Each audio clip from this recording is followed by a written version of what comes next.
G'day, this is Chris Savage from Ariel Ministries in Australia, welcoming you to this session of Faith Foundations. Today we'll be looking at the resurrection of the Messiah.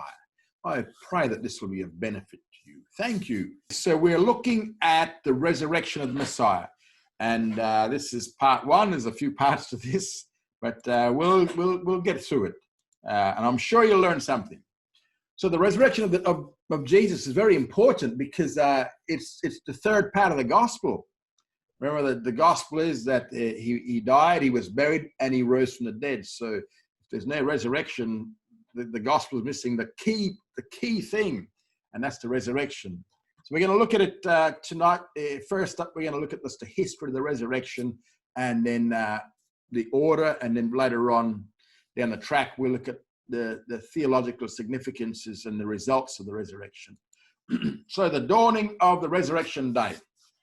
It's recorded in two of the Gospels. We see it in Matthew chapter 28, verse 1 and Mark 16, 1.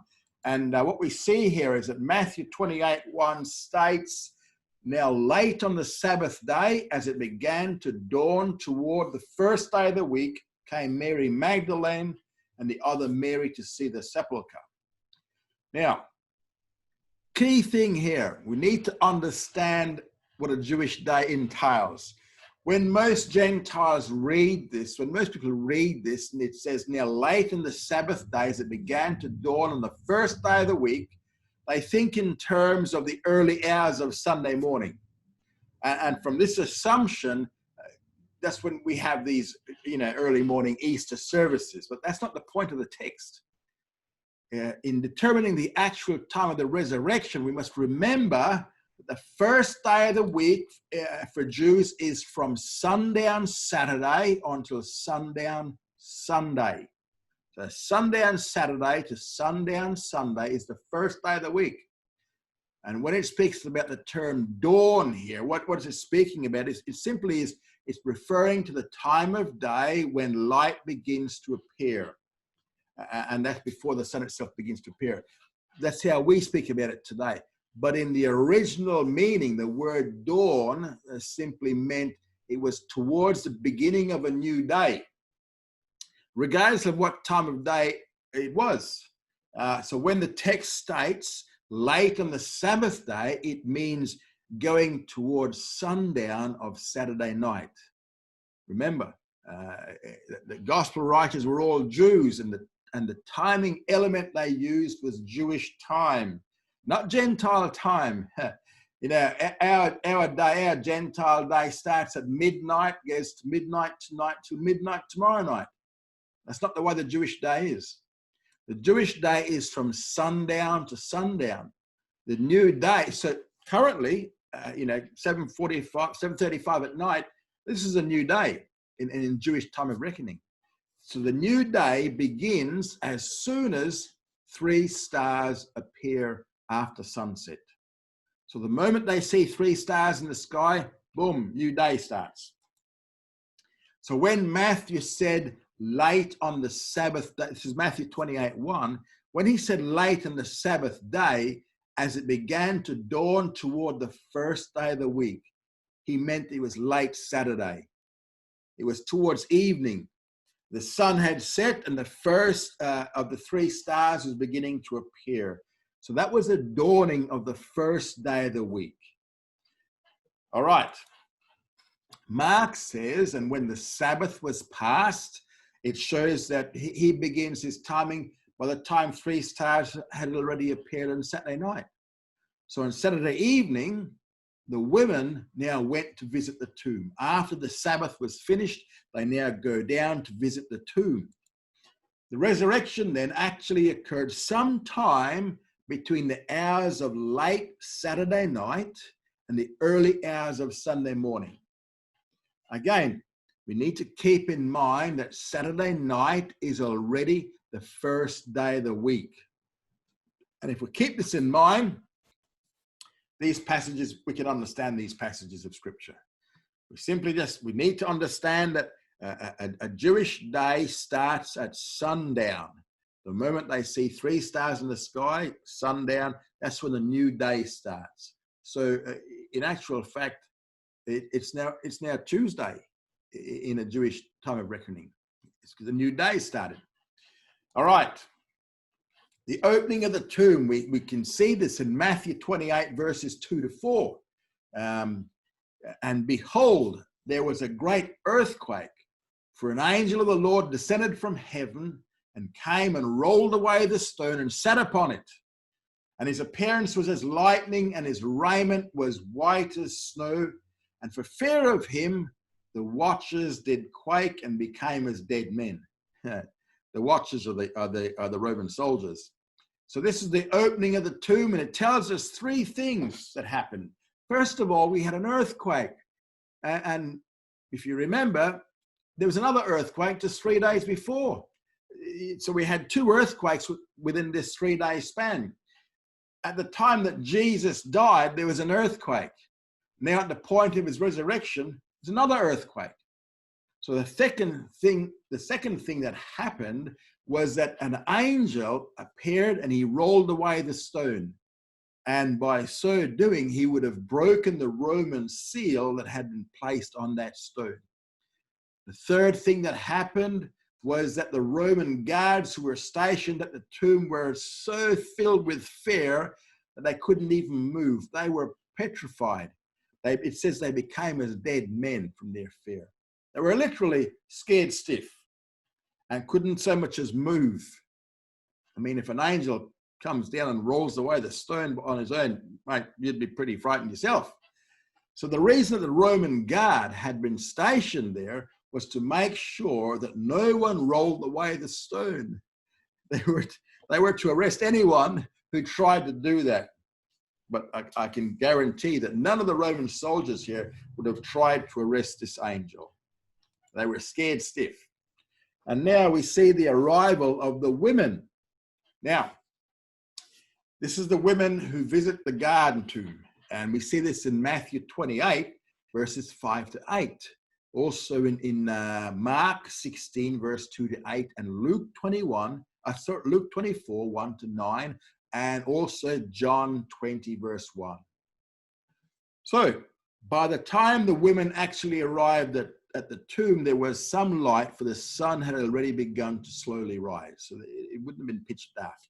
It begins getting light in Israel as early as 4 o'clock in the morning.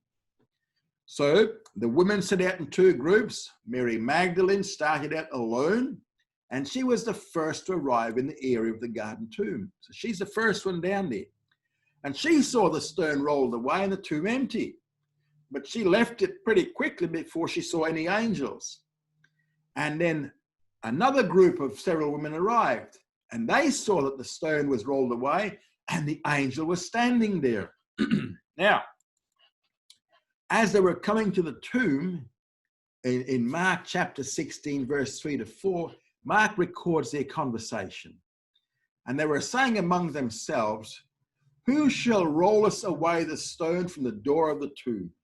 And looking up, they see that the stone is rolled back, for it was exceeding great. It's obvious here that although Jesus had predicted and he talked about his resurrection, these women didn't believe that. They didn't believe that he would be resurrected.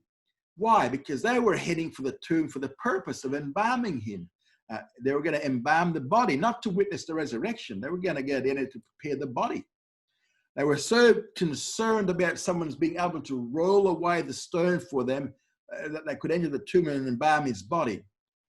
But by now, the stone had already been rolled away.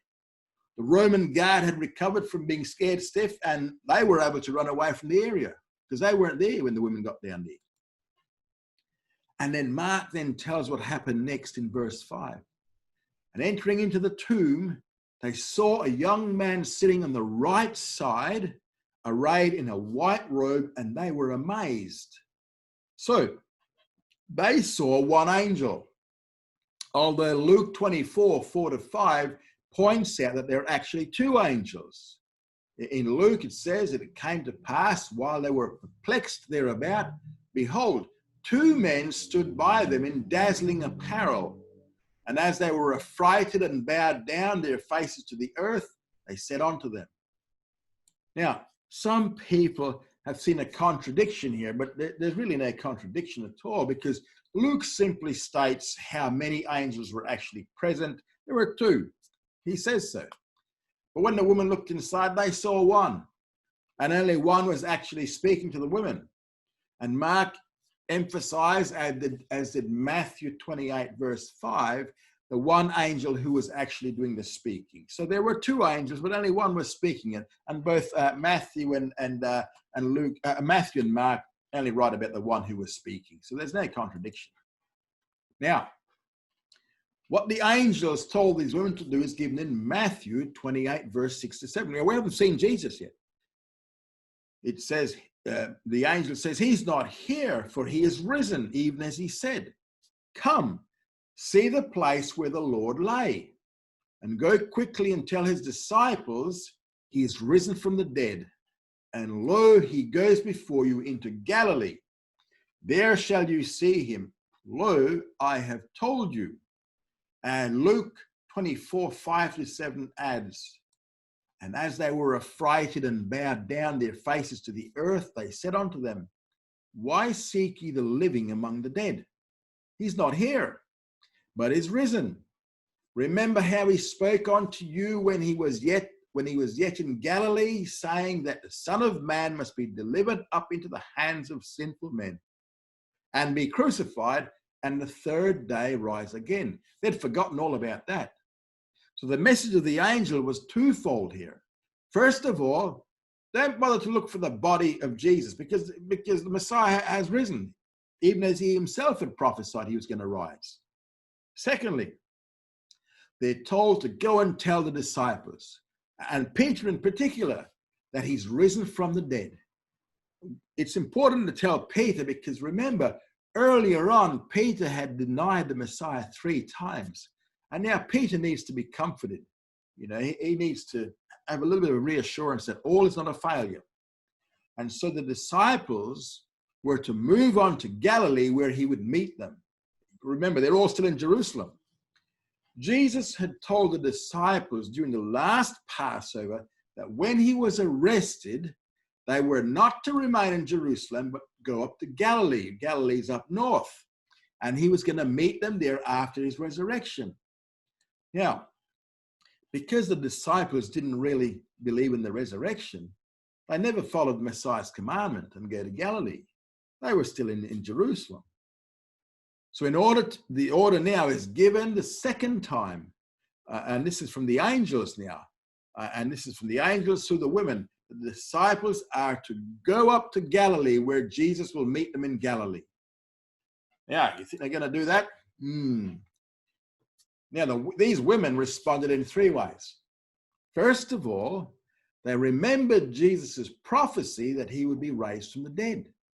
And secondly, they told no one outside the apostolic group. They only went to the apostles. And third, they ran to make the report known to the apostles, as they were commanded to do by the angels. Now, the reports of the women, we see the reports of the women here in Luke 24, 9 to 12, and John chapter 20, verses 2 to 10. Now, what do they report? So now, the fourth thing that happened we see is the report to the apostles by the women. Remember, Mary Magdalene arrived before the other women, and she was the one who first saw the stone rolled away and the tomb empty. She didn't see any angels because she didn't hang around. She just looked, stones rolled away, tomb's empty, he's not here. She saw no angels, and she just simply assumed that the body had been removed to another place. So she then ran to tell Peter and John what she had seen. That's the point of John chapter 20, verses 2 to 3. Now, the other women who followed her down, they saw the angels, and they reported what they had seen and heard from the angels to the other 9 disciples. The 9 disciples who heard the women's report of the resurrection disbelieved the report and did not follow the order to proceed to Galilee. Why? As for Peter and John, after they heard from Mary Magdalene that the tomb was empty, they ran down to the tomb to have a look. And in John chapter 20, verses 3 to 8, Peter, therefore, he went forth and the other disciple, and they went toward the tomb. And they ran both together, and the other disciple outran Peter, and that's John, and came first to the tomb. And stooping and looking in, he sees the linen cloth lying, yet entered he not in. But Simon Peter, therefore, also comes following him, and entered into the tomb. And he beholds the linen cloth lying, and the napkin that was upon his head, not lying with the linen cloth, but it was rolled up in a place by itself. Then entered in therefore the other disciple also, who came first to the tomb, and he saw and believed. Now, Peter and John both ran to the tomb. John outran Peter and arrived there first. John didn't go in, but simply looked inside, and he saw that the linen cloths which had been wrapped around Jesus were lying in one part of the tomb, and the napkin which had been wrapped around the face was in another part of the tomb. And the term here, linen cloths, is plural because there was not one. It wasn't a shroud, but it was burial cloths. There were strips of material which were wrapped around the body. And these strips, these burial cloths were wrapped around the body. And this is one of several reasons why. You remember years ago, the Shroud of Turin? The Shroud of Turin cannot possibly be from Jesus because the Jews never used shrouds to bury the dead. They used strips of cloth. Now, while John simply looked inside, Peter, who was a bit more forward, a bit more impetuous than John, he goes all the way into the tomb, and he sees that the tomb's empty. And then John goes inside too. Peter left the tomb, and he was perplexed. He didn't know what to think. He didn't know what to believe. He just didn't know.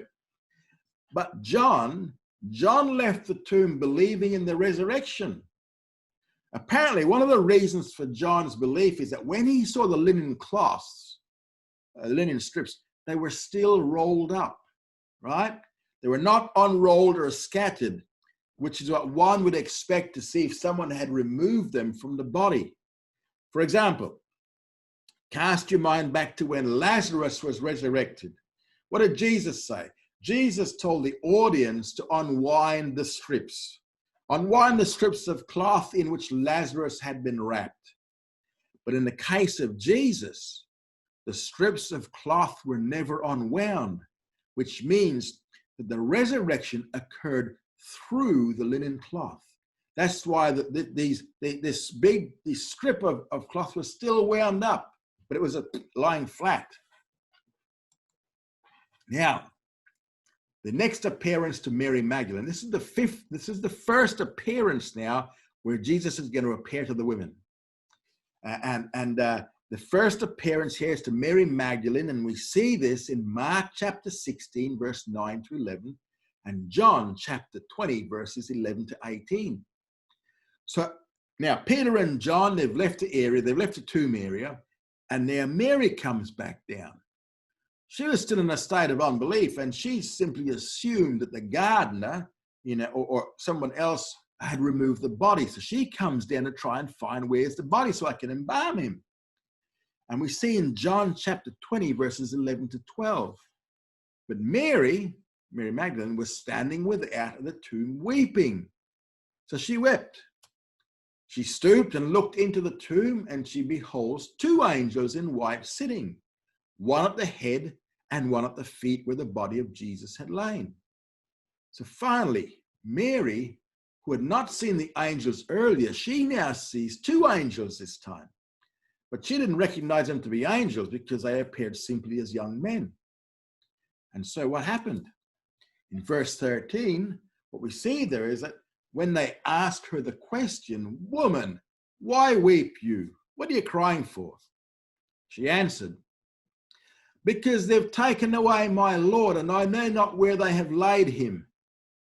She complained to these two young men that the body had been removed, and she had no way of knowing where the body had been laid. And she wants to go and look after the body of Jesus. She didn't yet believe that a resurrection had occurred because she just didn't.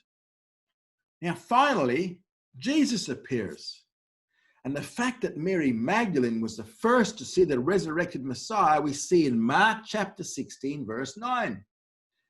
Now, when he was risen early in the first day of the week, he appeared first to Mary Magdalene, from whom he had cast out 7 demons. This is very important here, because the fact that a woman was the first person to see the resurrected Messiah is very significant. Under Jewish law, the testimony of a woman was not acceptable as valid testimony in any Jewish court. So, if the gospel accounts were a fabrication written by the Jews, they would not have done it this way. They would not have used a woman as the first witness.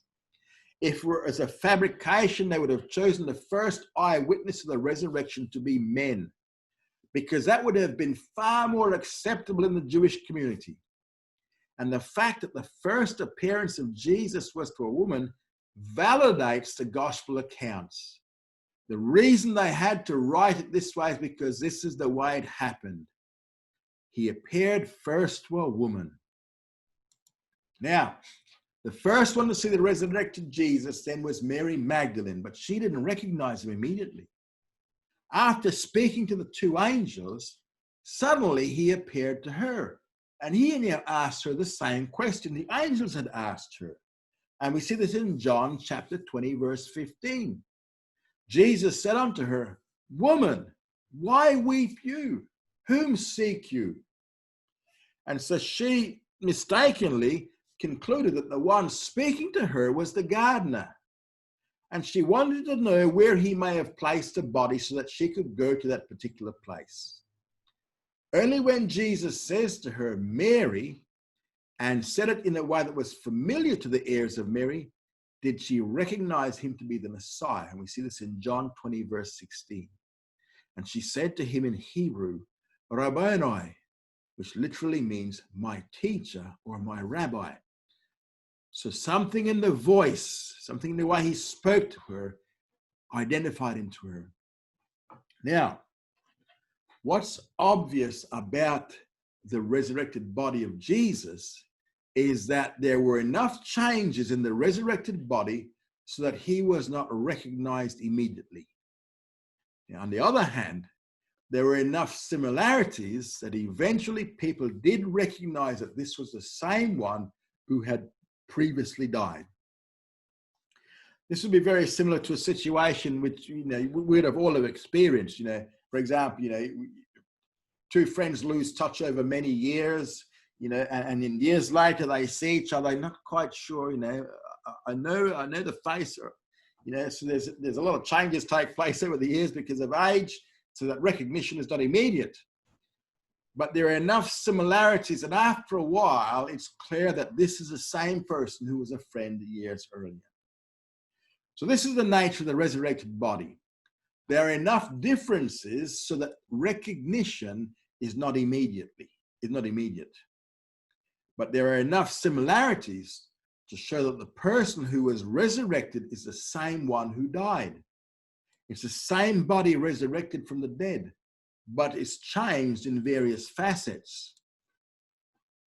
And when Mary Magdalene finally recognized who Jesus was, she moves toward him, as John 20:17 states. Jesus says to her, "Touch me not, for I'm not yet ascended unto the Father." Now, major question here concerning this touching is, why did Jesus forbid Mary Magdalene to touch him, but later on he allowed the Apostle Thomas to touch him? Well, we have 2 possible answers here. One answer is to point out that 2 different Greek words are used. The Greek word which describes the case of Thomas touching him means simply laying a hand onto someone else's skin. He touched him, he just touched him lightly. All he asked Thomas to do was to touch the areas where his wounds were inflicted at the crucifixion. That's all he asked. But in the case of Mary, the Greek word translated touch means to cling or to take hold of. So the picture here is that Mary is so happy to see him alive that she wanted to cling on to him so he would never depart again. Just wants to hang on to him because he loves him so much. But it was necessary for him to leave this earth now that his earthly ministry for his first coming was completed. She was not to cling to him because he had to leave. At some time he has to leave. Now, and they're the two normal, the typical answers. But there's a second explanation, and it's based upon the next phrase where it says, "For I am not yet ascended unto the Father."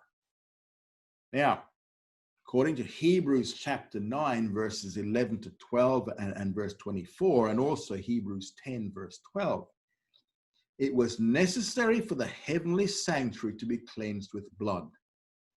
Remember, the tabernacle which Moses on earth made was a copy of the tabernacle already in existence in heaven. And just as the earthly tabernacle needed the cleansing of blood, even so, the heavenly tabernacle also needed the cleansing of blood. And we see in Hebrews chapter 9, verses 11 to 12, it says there, "But when Christ appeared as a high priest of the good things that have come, then through the greater and more perfect tent, not made with hands, that is, not of this creation," verse 12, "he entered once for all into the holy places, not by means of the blood of goats and calves, but by means of his own blood, thus securing eternal redemption." All right. So that's what Hebrews 9, 11 to 12 tells us. Now, the big question is, why did the heavenly tabernacle need the cleansing of blood? And if you want to find the reason for that, we go to Ezekiel 28, verses 11 to 12. And in Ezekiel 28, verses 11 to 16, in Ezekiel 28, 11 to 16, in this passage, it's learned that when Satan was created and before his fall, he had various positions in heaven. First of all, he was the canopy that covered the throne of God. Secondly, he was the guardian of God's throne. Thirdly, he was the choir director in heaven. And fourthly, he also served as the high priest in the heavenly tabernacle. Now, that's Satan. So when Satan sinned, he defiled the heavenly tabernacle, thereby requiring that it be cleansed. Now, just as the earthly tabernacle needed cleansing by blood, the heavenly tabernacle also needed cleansing by blood. The earthly tabernacle was cleansed by animal blood. However, the heavenly tabernacle required better blood, and that is the Messiah's blood. And we can see that from Hebrews chapter 9, verses 23 to 24. So the heavenly tabernacle was defiled when Satan sinned, and it had to be cleansed by blood. But it could not be animal blood. It had to be better blood than that. And that better blood is the Messiah's blood. So let's just go back to Jesus talking to Mary.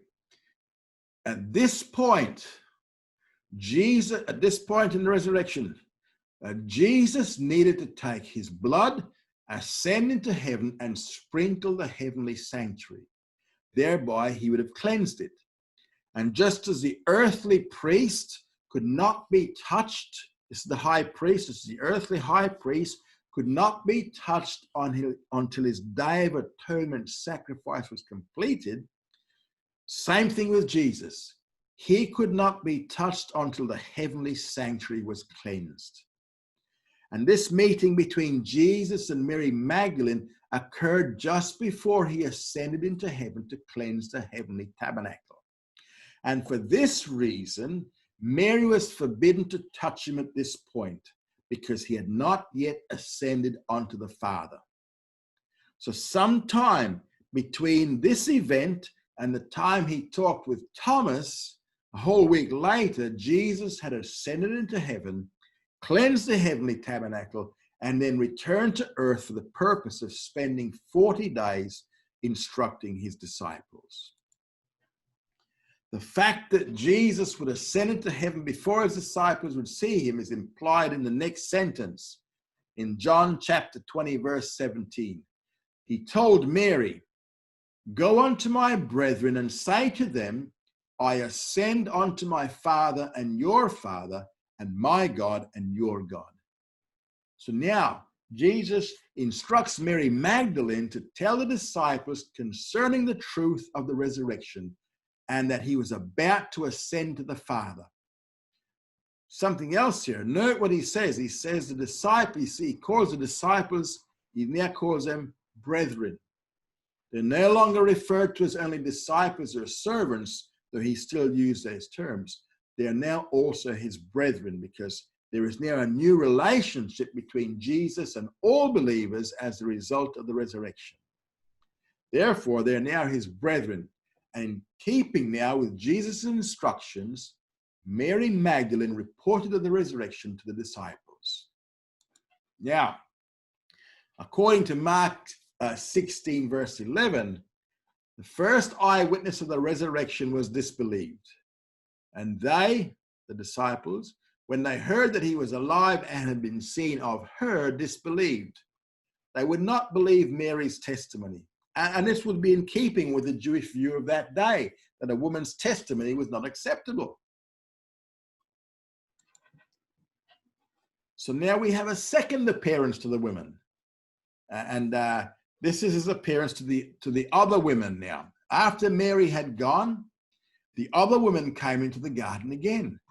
And so now, what do we see? According to Matthew 28, 9 to 10, and behold, Jesus met them, saying, "All hail." And they came and took hold of his feet and worshipped him. Then said Jesus unto them, "Fear not. Go tell my brethren that they depart into Galilee, and there shall they see me." So, again, the second appearance of Messiah was to women as well. And this again, if you're going to make up the gospel story, you don't appear to women. And now what we see here is twice he appears to women first. So these gospel accounts cannot be fabrications. If they are, they're very poor fabrications.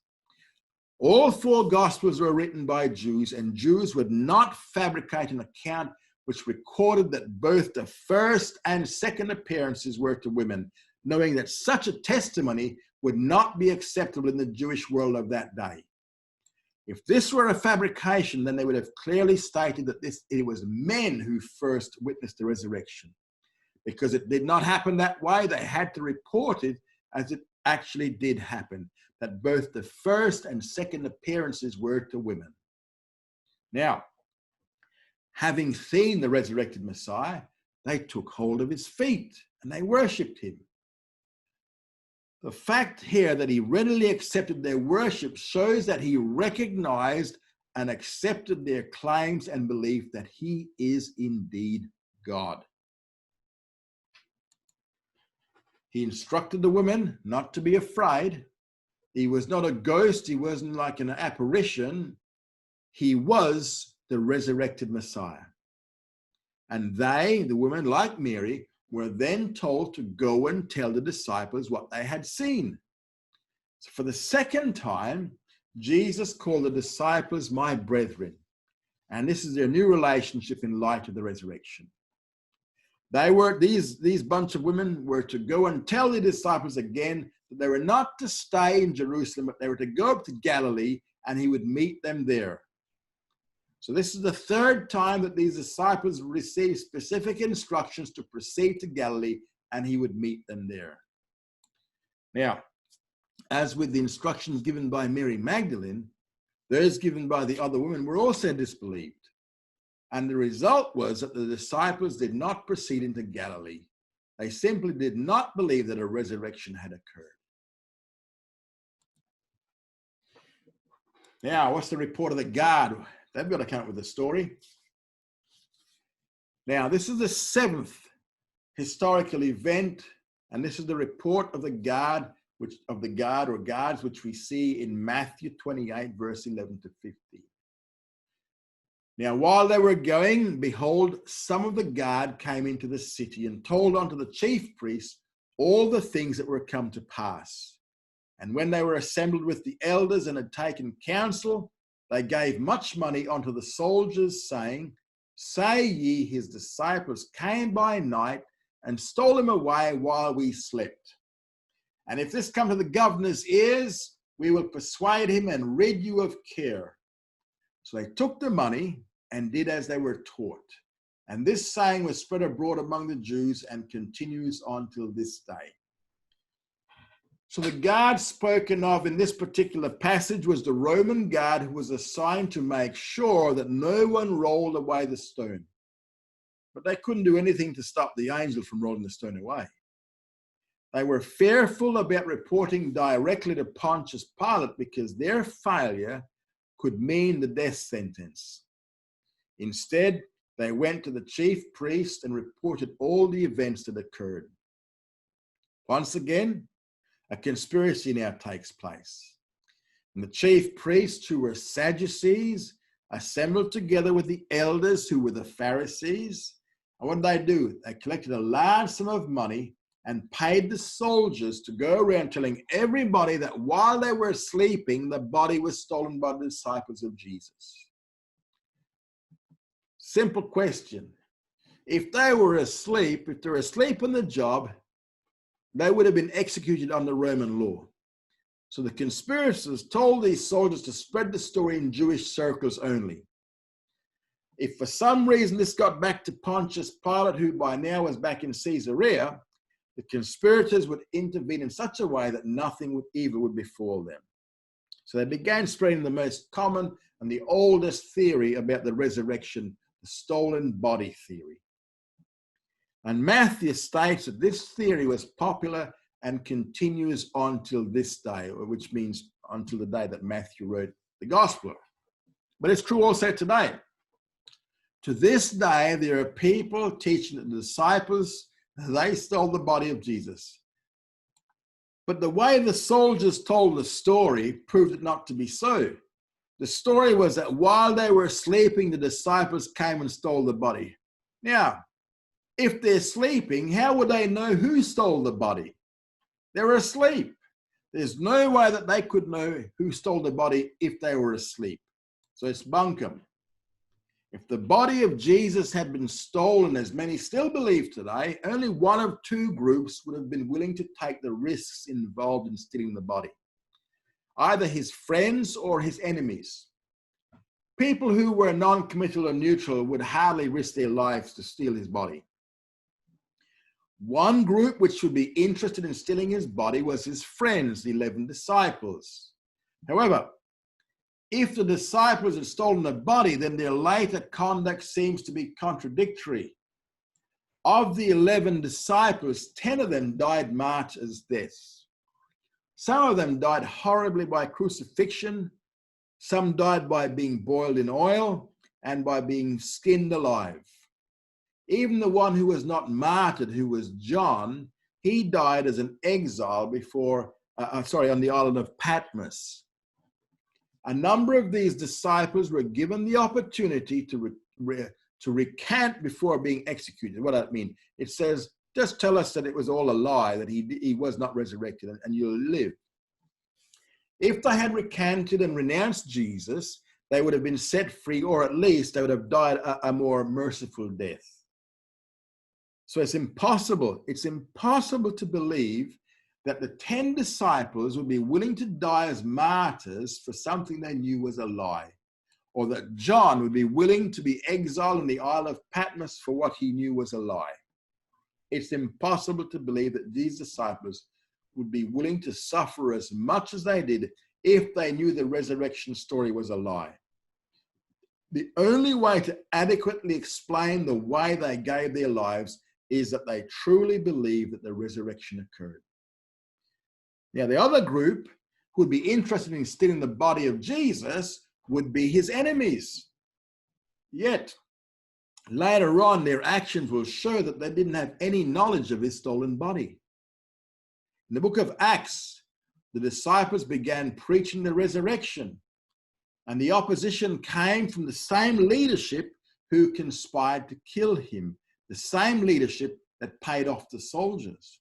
So, if his enemies had stolen the body, they could have proven that the apostles' preaching of the resurrection was wrong simply by producing the body. But as much as the leadership tried to keep these Jewish apostles from preaching the resurrection, they never were able to shut the apostles' mouth permanently by producing his body. So it is obvious that his enemies did not have his body either. So if his friends didn't have the body, his enemies didn't have the body, well, you know what? He was resurrected.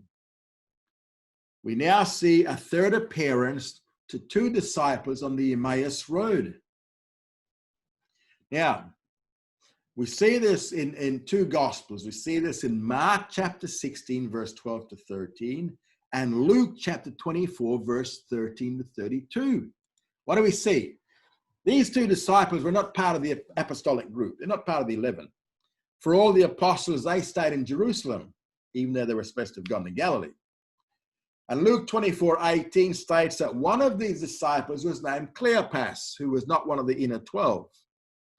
So as they're walking along from Jerusalem, going down to Emmaus, they were discussing the events of the preceding days concerning the death of Jesus and the reported resurrection.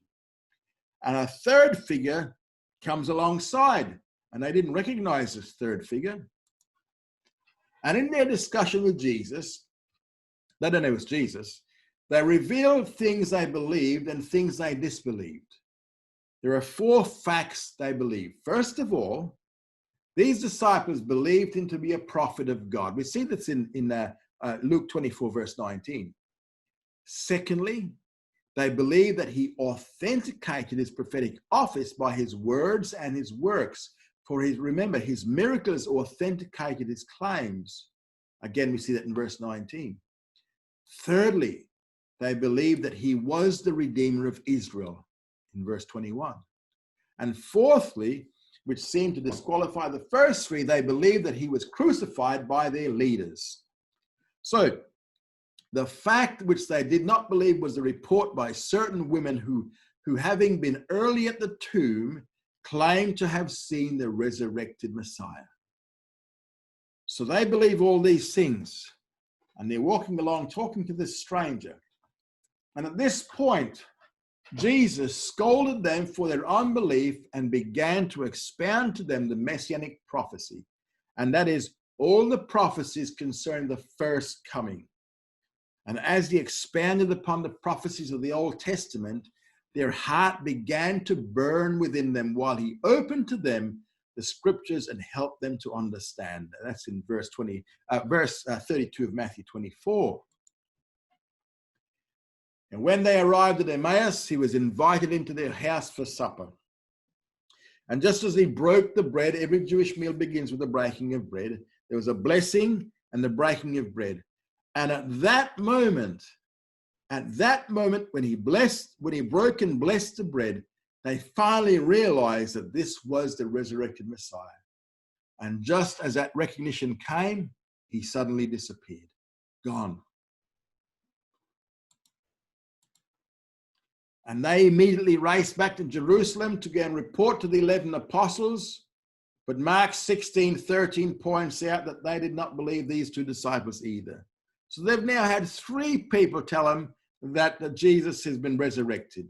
The two women and these two men, and they still do not believe. And this is where we're going to leave it for this week. We'll come back to this in a fortnight's time. Thank you all for coming.